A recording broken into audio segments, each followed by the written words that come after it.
Quando o próprio nome do Flávio foi escolhido, eu, em Brasília, enfim, sou obrigado e exerço bem o meu trabalho de conversar com todo mundo, né? Com bolsonarista, com petista, com centrão.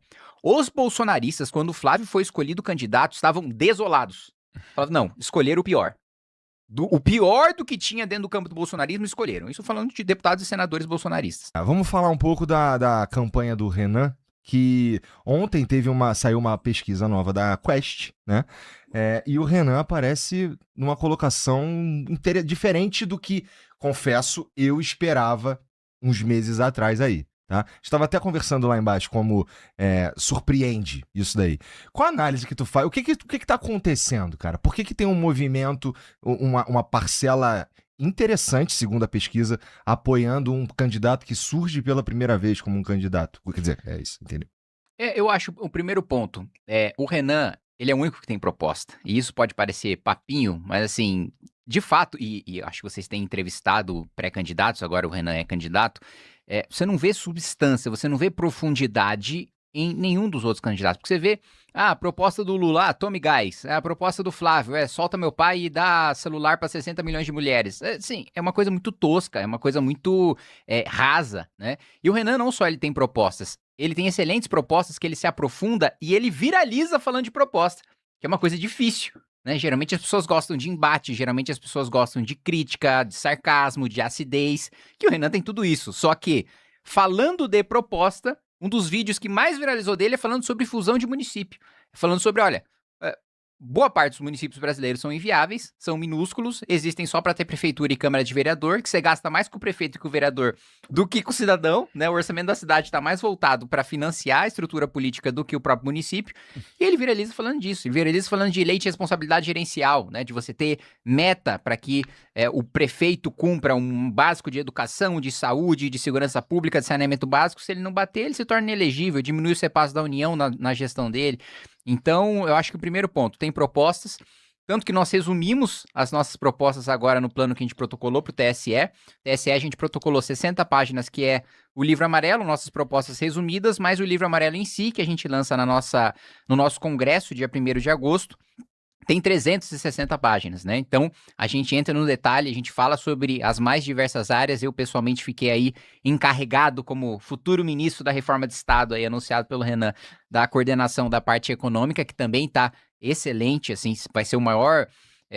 eu ouso dizer que é o plano mais econômico, mais ousado desde o Plano Real, né? Assim, é realmente uma mudança estrutural do orçamento brasileiro que a gente não viu aí desde o Plano Real. Então... eu acho que o primeiro ponto é de ter proposta, de ter substância. Outro ponto, a estratégia que ele tem adotado de visitar os municípios que nunca nenhum outro pré-candidato à presidência da República jamais foi. Não é que ele tá indo em lugares que o Lula ou que o Flávio não vão, ele tá indo em lugares que nunca ninguém desde a Nova República foi para fazer campanha, né? Municípios pequenos, e ele não fala sobre as suas pautas nacionais quando ele vai nesses municípios, ele fala sobre as pautas locais, né? Hoje ele estava, inclusive, gravando ali num local conhecido, acho que é por ter garimpo ilegal, até agora que ele é candidato oficialmente, passou a ter segurança da Polícia Federal, e a Polícia Federal faz análise de risco em cada agenda dele. Dessa vez, teve 60 PFs ali com um fuzil para fazer a segurança, que era uma área realmente de risco. E ele fala sobre os problemas locais, e isso gera uma repercussão muito grande, porque o Renan, a nossa avaliação de estratégia de campanha o Renan não é uma figura grande o suficiente hoje para ser um baita evento num grande centro, né? Então, o Renan na cidade de São Paulo, é um cara a mais. Agora, o Renan numa cidade de 15 mil habitantes é um evento para a cidade, para a região. As pessoas vão na porta da rádio, gera uma impressão gigantesca, principalmente quando ele está falando dos problemas da própria região, né? Porque mesmo quando um candidato à presidência vai, geralmente ele fala sobre as pautas nacionais ou sobre os problemas do estado de maneira geral, mas não daquela cidade especificamente. E isso está gerando um crescimento, né, de pessoas que estão falando sobre ele em espaços que os outros candidatos não estão entrando. Então, eu acho que esses dois elementos ajudam, né, a mostrar do porquê que a campanha do Renan está crescendo. E um terceiro elemento fundamental que para mim é sintomático do porquê o Renan vai vencer. E hoje, quando eu falo isso em Brasília, ou quando eu falo isso para jornalistas ou analistas políticos, ou quando eu falo para o mercado, todo mundo ri da minha cara, né? Mas esse terceiro elemento é fundamental do porquê que eu acho que o Renan vai ganhar. Ele é o único que tem militância orgânica. Ele é o único que tem pessoas que batem no peito com orgulho e falam, cara, eu tô com muita vontade de apoiar o Renan, de mostrar o vídeo dele pro meu pai, pra minha tia, pro meu filho, pra minha avó, de levar a gente pro evento. Eu tenho orgulho de apoiar o Renan. Você não vê isso, né? Bom, na candidatura do Lula, a juventude, né, a esquerda, que poderia fazer uma campanha mais apaixonada pro Lula, acha que o Lula é neoliberal. Que a juventude mais à esquerda é comunista. E comunista não no sentido do fantasma do comunismo, né? Que geralmente o Bolsonaro costuma falar. Comunista de verdade, materialista, que defende revolução armada, né? E que eu acho que alguns parlamentares dessas franjas radicais devem se eleger na esquerda, né? Então esse cara não tá empolgado com o Lula, que ele acha que o Lula é de direita, né? O cara é tão radical à esquerda que acha que o Lula é de direita. Os outros, a esquerda moderada, também leva o Lula porque ele é hegemônico, ele destruiu as outras lideranças e não tem mais nenhuma outra pré-candidatura para eles apoiarem. Então é uma coisa meio assim, o Lula tá indo meio na inércia, mas não é uma figura que ninguém de esquerda apoia que, nossa, agora vem uma baita de uma mudança. Não, é só um cara que a gente mantém lá para impedir que outro cara ganhe. A do Flávio nem se fala, né? Tá absolutamente desmoralizada. Quando veio o escândalo do Banco Master, assim, primeiro, quando o próprio nome do Flávio foi escolhido, eu, em Brasília, enfim, sou obrigado e exerço bem o meu trabalho de conversar com todo mundo, né? Com bolsonarista, com petista, com centrão. Os bolsonaristas, quando o Flávio foi escolhido candidato, estavam desolados. Falavam, não, escolheram o pior. O pior do que tinha dentro do campo do bolsonarismo, escolheram. Isso falando de deputados e senadores bolsonaristas. O PT, por outro lado, tava soltando rojão. Falava, não é possível, gente. O PT tava mais ou menos assim, gente, admite, quem de nós se infiltrou lá, né? Quem de nós colocou fantasia de Valdemar pra escolher esse cara? Não é possível que tenham nos dado esse presente. Aí vem escândalo do Banco Master. Quando vem escândalo do Banco Master, e eu vou perguntar pro deputado bolsonarista, ele fala, cara, eu vou fazer o meu. Eu vou me eleger, o Flávio vai estar no meu santinho só porque o partido vai dar, mas organizar evento pra ele, tentar ajudar ele a ganhar, cara, não tenho tesão nenhum pra fazer isso. E a militância, imagina, se o deputado tá assim, imagina a militância, imagina a base de apoiadores. E aí, o Flávio vai dando declarações que cada vez mais afundam ele, né? Perguntam pra ele propostas sobre economia. Ele fala, não posso falar senão vou ser atacado. Vai falar quando? Depois de ganhar? A proposta se fala antes, né? Justamente pra você ganhar e pra você implementar. Aí, soltou as asinhas agora, ousou tirar alguma proposta daquela, né, cabeça... Como é que eu posso descrever se eu for tomar um processo e eu vencer esse processo? Daquela cabeça em que há poucas coisas e ideologias e propostas não são uma delas. Ele foi lá e fala, não, vou dar o celular para 60 milhões de mulheres e idosos com uma inteligência artificial chamada Maria para combater a violência. Falando, não, gente, tá de brincadeira, né? Não, pera aí, o que é? A vinheta do Zorra Total vai vir depois, né? Não, é sério. Então, a única candidatura que tem gente com orgulho de falar do seu candidato é a do Renan Santos. Isso é sintomático de uma campanha vitoriosa, de uma pré-campanha vitoriosa, razão pela qual eu realmente acho que ele vai vencer. Caralho, tá apaixonado, hein, cara? Nossa, não, apaixonado pela causa, pela parada, porra. Bom, você é um cara que tava no começo do movimento e agora tá também no começo do partido. Eu meio que, se eu tivesse no teu lugar, eu também estaria feliz, entusiasmado e com tesão. Muito bom, fico feliz. Aproveitando esses ganchos aí, Kim, vamos falar de experiência, que é algo que sempre surge aí nesse debate. O Renan Santos, ele não foi prefeito, não foi governador, não foi deputado federal, não foi senador e, obviamente, nunca foi presidente da República. O Lula está aí no seu 5º mandato de presidente da República. Flávio Bolsonaro foi deputado estadual e senador, nunca chegou a um cargo majoritário, né, como se diz no jargão político, não foi prefeito, não foi governador. Romeu Zema foi governador, Ronaldo Caiado foi governador de Goiás. Aliás, o Caiado, principalmente ao longo dos últimos meses e dessas últimas semanas, está batendo na tecla da experiência de gestão, experiência administrativa, inclusive aumentando ali um pouco o tom contra o Flávio Bolsonaro nessa questão da experiência versus a inexperiência. O que o senhor pode alegar para defender a experiência do Renan Santos? É a própria gestão, por exemplo, do Movimento Brasil Livre? Quer dizer, o senhor considera um case de sucesso? Não tenho a menor dúvida disso, né? O Renan, ele teve a capacidade de montar um partido político quando um ex-presidente da República, no exercício da presidência, não conseguiu. Jair Bolsonaro estava com a caneta na mão, tinha 50 mil cargos de livre nomeação, tava com o apoio do Centrão, tinha apoio do Supremo Tribunal Federal, inclusive na época que ele tentou montar o partido, porque hoje, muitas vezes, os bolsonaristas só se lembram do atrito do Bolsonaro com o Supremo, mas não se lembram que Toffoli e Gilmar atuaram para salvar o Flávio Bolsonaro. Que o Toffoli fez até uma concessão retórica para o Bolsonaro, né? O Toffoli era presidente do Supremo e ele deu um discurso falando mais ou menos o seguinte: olha, gente, agora que nós estamos em novos tempos, não sei o quê, eu chamava de golpe de 64, mas eu vou passar a chamar de movimento, né? Então, assim, a subserviência do Toffoli ao Bolsonaro era tamanha que até no negócio, né, que deveria ser...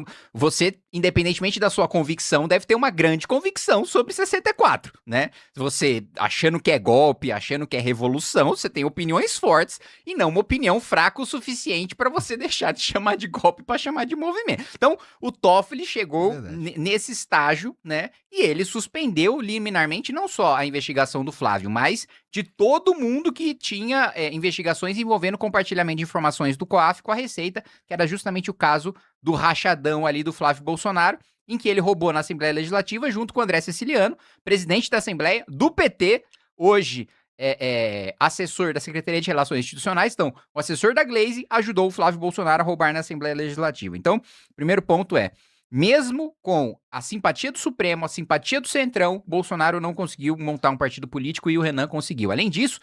seria o Aliança, né? Seria o Aliança pelo Brasil, o partido do Bolsonaro. Acho que parou ali em 180 mil assinaturas. Precisava, na prática...